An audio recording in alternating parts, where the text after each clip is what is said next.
एक बेहतरीन कहानी है जो आपको तो पढ़नी ही चाहिए, साथ ही साथ अपने बच्चों को भी बतानी चाहिए ताकि कुछ मूलभूत संस्कार उनके अंदर विकसित हो सके। यह कहानी अकेला टाइगर यूट्यूब चैनल पर प्रसारित की जाएगी। प्लीज दोस्तों, अगर भगवान गौतम बुद्ध को मानते हो तो प्लीज लाइक एंड सब्सक्राइब जरूर करना। तो चलते हैं, कहानी शुरू करते हैं। भगवान बुद्ध के लाखों अनुयायी थे। इन्हीं में से एक पिछले कई सालों से रोजाना उनके आश्रम में जाया करता था, उनके प्रवचन सुना करता था, ध्यान लगाया करता और वापस चला जाता।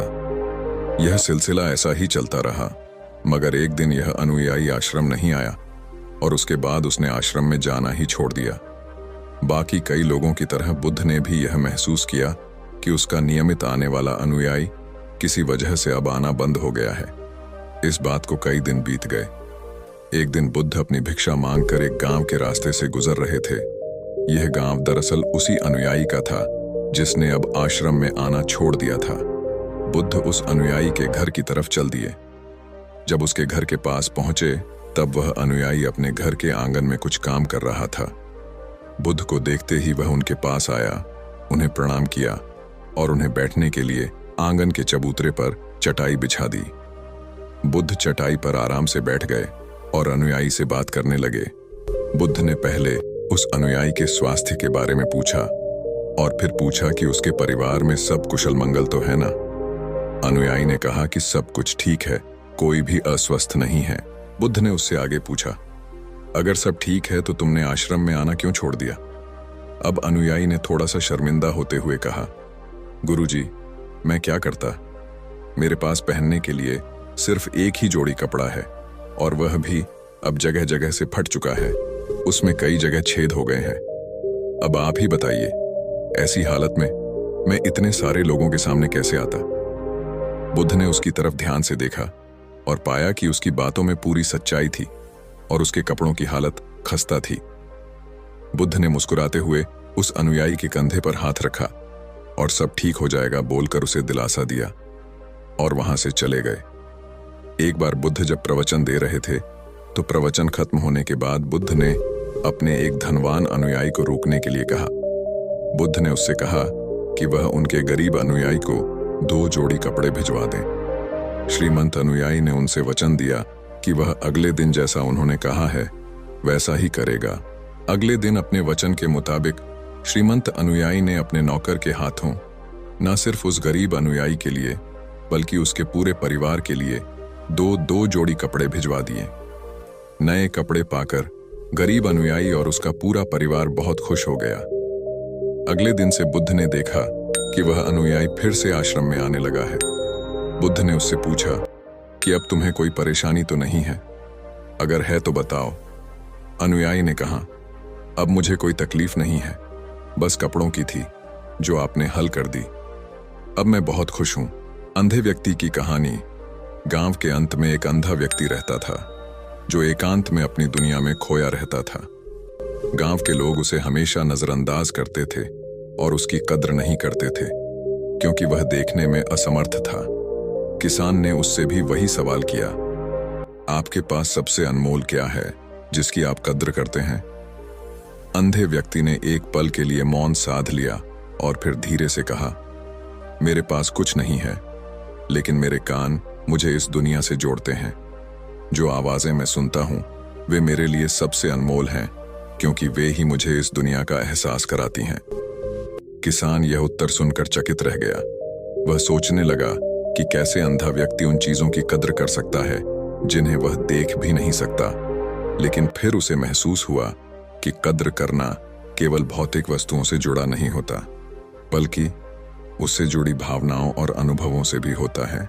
असली कद्र की खोज किसान बुद्ध के पास वापस आया और उन्हें सभी लोगों के उत्तर बताए। बुद्ध ने मुस्कुराते हुए कहा, तुम्हें अब समझ में आया कि कद्र किस चीज की करनी चाहिए?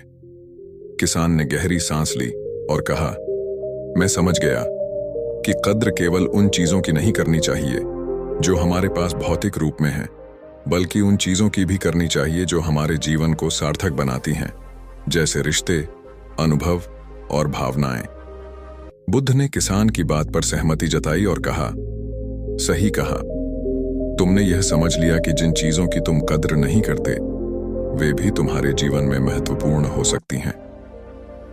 रहस्यमय मोड़ जैसे ही किसान संतोष से मुस्कुराया, बुद्ध ने उसकी ओर देखा और एक गहरी बात कही, लेकिन तुम्हारी यात्रा यहीं खत्म नहीं होती। तुम्हें अभी उस चीज की कद्र नहीं समझ आई है जो तुम्हारे सामने होते हुए भी छिपी। किसान चौंक गया। उसने सोच लिया था कि वह पूरी समझ प्राप्त कर चुका है, लेकिन बुद्ध के शब्दों ने उसे फिर से चिंतन में डाल दिया। बुद्ध ने एक रहस्यमय संकेत देते हुए कहा, तुम्हारे खेत में हरियाली क्यों नहीं है? कभी सोचा है कि तुम्हारे खेत की मिट्टी के नीचे क्या छिपा हो सकता है? किसान ने खेत में पहुंचकर खुदाई शुरू की। कुछ ही गहराई पर उसे एक लोहे की पेटी मिली। को बाहर निकालकर उसने खोला और उसकी आंखें चकाचौंध हो गईं। उसमें सोने के सिक्कों से भरा एक बड़ा खजाना था। उसे अब समझ आया कि उसके पास हमेशा से वह संपत्ति थी जिसकी कद्र वह नहीं कर रहा था। वह खेत जिसे वह बेकार मानता था, उसके भीतर संपत्ति छिपी थी। उसने कभी उस पर ध्यान नहीं दिया था। बुद्ध की सिखाई बातें उसकी आंखें खोल चुकी थीं। किसान अब समझ चुका था कि कद्र का असली अर्थ केवल बाहरी दुनिया में नहीं, बल्कि अपने अंदर और अपने आसपास के साधारण जीवन में छिपा होता है। असली कद्र की खोज किसान बुद्ध के पास वापस आया और उन्हें सभी लोगों के उत्तर बताए। बुद्ध ने मुस्कुराते हुए कहा, तुम्हें अब समझ में आया कि कद्र किस चीज की करनी चाहिए? किसान ने गहरी सांस ली और कहा, मैं समझ गया कि कद्र केवल उन चीजों की नहीं करनी चाहिए जो हमारे पास भौतिक रूप में है, बल्कि उन चीजों की भी करनी चाहिए जो हमारे जीवन को सार्थक बनाती हैं, जैसे रिश्ते, अनुभव और भावनाएं। बुद्ध ने किसान की बात पर सहमति जताई और कहा, सही कहा। तुमने यह समझ लिया कि जिन चीजों की तुम कद्र नहीं करते वे भी तुम्हारे जीवन में महत्वपूर्ण हो सकती हैं। रहस्यमय मोड़ जैसे ही किसान संतोष से मुस्कुराया, बुद्ध ने उसकी ओर देखा और एक गहरी बात कही, लेकिन तुम्हारी यात्रा यहीं खत्म नहीं होती। तुम्हें अभी उस चीज की कद्र नहीं समझ आई है जो तुम्हारे सामने होते हुए भी छिपी। किसान चौंक गया। उसने सोच लिया था कि वह पूरी समझ प्राप्त कर चुका है, लेकिन बुद्ध के शब्दों ने उसे फिर से चिंतन में डाल दिया। बुद्ध ने एक रहस्यमय संकेत देते हुए कहा, तुम्हारे खेत में हरियाली क्यों नहीं है? कभी सोचा है कि तुम्हारे खेत की मिट्टी के नीचे क्या छिपा हो सकता है? किसान ने खेत में पहुंचकर खुदाई शुरू की। कुछ ही गहराई पर उसे एक लोहे की पेटी मिली। को बाहर निकालकर उसने खोला और उसकी आंखें चकाचौंध हो गईं। उसमें सोने के सिक्कों से भरा एक बड़ा खजाना था। उसे अब समझ आया कि उसके पास हमेशा से वह संपत्ति थी जिसकी कद्र वह नहीं कर रहा था।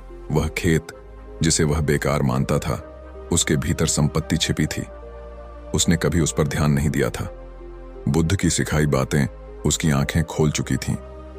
किसान अब समझ चुका था कि कद्र का असली अर्थ केवल बाहरी दुनिया में नहीं, बल्कि अपने अंदर और अपने आसपास के साधारण जीवन में छिपा होता है।